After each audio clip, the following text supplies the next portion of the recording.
Mesdames et messieurs, nous allons maintenant voir ensemble la cavalerie. La cavalerie est composée de l'Ancien Régime, la Révolution et son Empire. Tour avec le général Bonaparte et vont combattre au sein du régiment des chasseurs à cheval de la garde impériale. Il faut savoir que le personnage que vous avez devant vous a monté la garde devant la tente de l'empereur pendant toute la durée de l'Empire. Cette tenue donc à l'oriental est présentée donc d'une coiffure très particulière avec un croissant de lune au caoutchouc, une tenue donc qui est tout à fait orientale. Il faut sortir. Cette arme était très dangereuse. Il suffisait de tendre le bras pour couper en deux un cavalier qui servait à maintenir le fusil au côté. On avait ainsi la possibilité de l'avoir à la main de manière très rapide et très efficace. La couleur verte des chasseurs est typique de cette époque. Je remercie le chasseur Dups et je vais demander maintenant, ils ne mettaient pas des radars, mais ils étaient là pour maintenir la cohésion de l'armée. Leur but, récupérer les traînards, les déserteurs et éventuellement pouvoir aux exécutions des grandes boîtes à l'écuyère. Tout ceci est typique de la gendarmerie, de monde craint, même très craint par la majorité des soldats de l'Empire, car avoir affaire à eux lorsqu'on était déserteur, c'était toujours très mauvais signe. C'était signe de fer, voire d'exécution. Merci de venir au bout du sabre. Notre capitaine, tel que vous voyez, en tenue à la hussarde, avec sa chabraque à l'aigle impériale, a combattu sur tous les champs de bataille, depuis Austerlitz jusqu'à la plaine de Russie.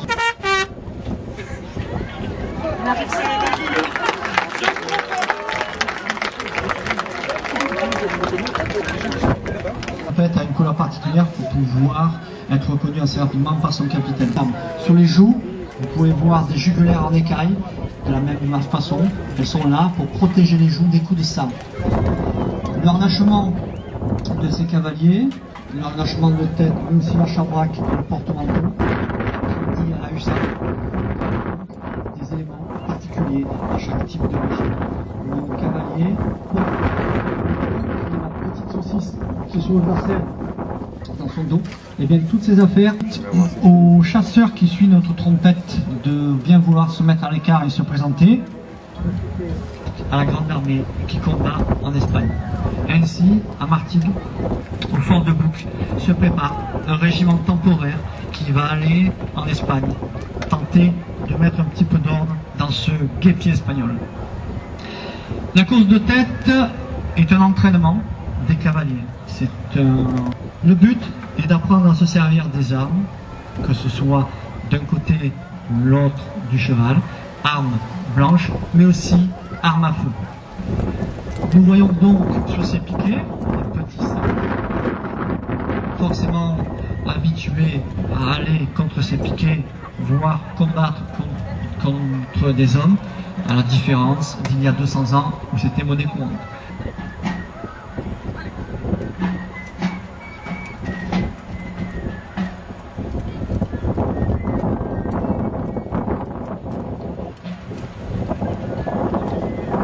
Dès leur plus jeune âge, ils étaient habitués à ce que l'on tire des coups de feu d'une personne qui un jour venait tirer par les épaules.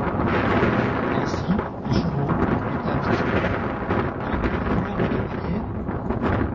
Ils commençaient à s'entraîner dans une tenue plus simple et au fur et à mesure, et habituer le cheval aux couleurs et aux objets qu'il portait.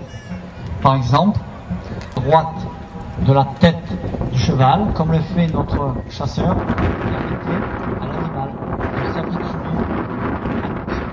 à le cheval. Donc ces entraînements étaient importants tout autant pour le cheval normal. Son but été de transmettre les ordres, je vous l'ai déjà dit.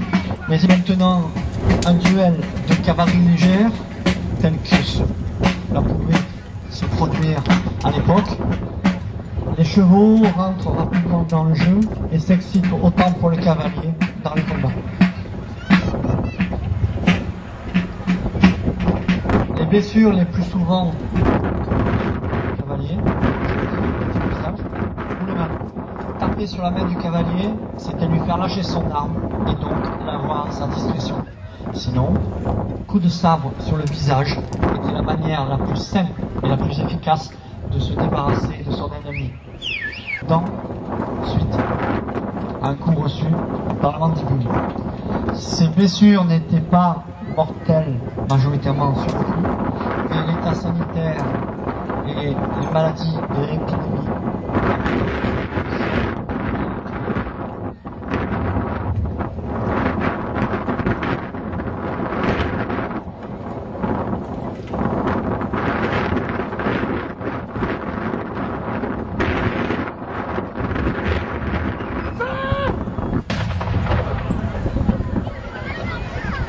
de la bataille de Leipzig.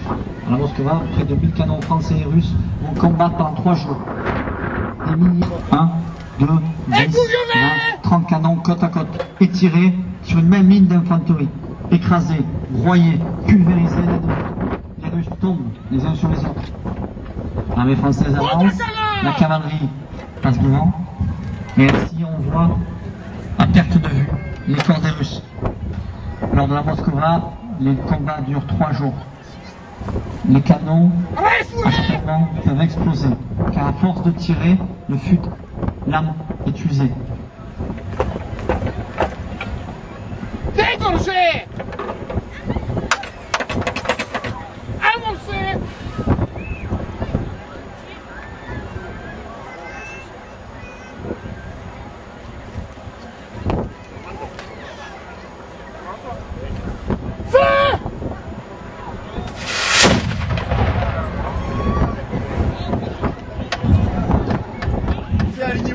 Alors là, les gars, ils vont morfler. Sergent, il fait des trucs qui sont les plus forts quand même. Le mec se trouve gros putain. Ah oui.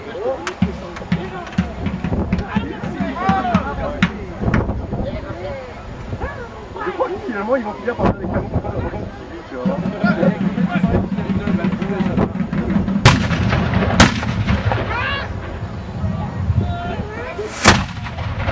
Voilà, je vous demanderai d'applaudir très fort nos amis artilleurs.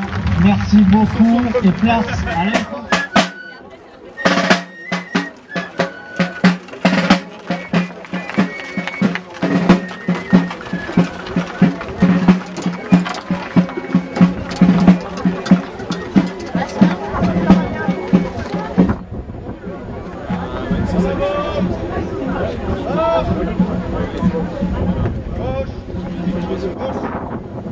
L'infanterie française est composée d'une infanterie de ligne et d'une infanterie légère.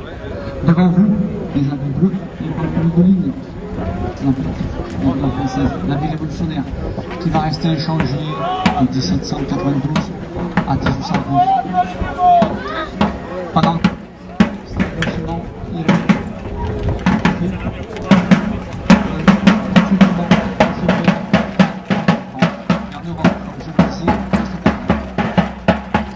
vous avez donc devant vous